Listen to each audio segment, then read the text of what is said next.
எந்த தெய்வத்துக்கும் இல்லாத ஒரு சிறப்பு ஒண்ணு முருகர்கிட்ட இருக்குங்க. நீங்க இந்த வீடியோ பார்த்துட்டு இருக்கிறவங்க உங்களுக்கு கண்டிப்பா நான் சொல்ற இந்த ஒரு உணர்வு விஷயம் நடந்திருக்கும். கமெண்ட்ல சொல்லுங்க.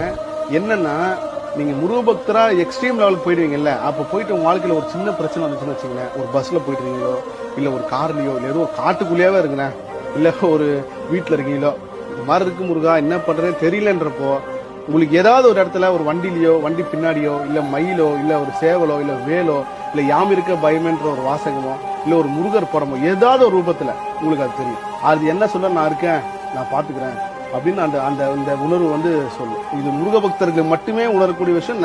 எல்லார் லைஃப்லயும் நடந்திருக்கும். எனக்குலாம் பல தடவை நடந்திருக்கு. எக்ஸ்ட்ரீம் ஒரு ப்ராப்ளத்துல கூட ஒருத்தர் ஏமாத்திட்டாருன்றப்போ இதுக்கப்புறம் வாழ்க்கை இல்லைன்ற நினைச்சிட்டு வரப்போ எனக்கு முன்னாடி ஒரு வண்டி சர்ன்னு இப்படி போது பின்னாடி யாம் இருக்க பயம்னு சொல்லி குழந்தை முருகர். இது முருக பக்தருக்கு மட்டும்தான் நடக்கும்.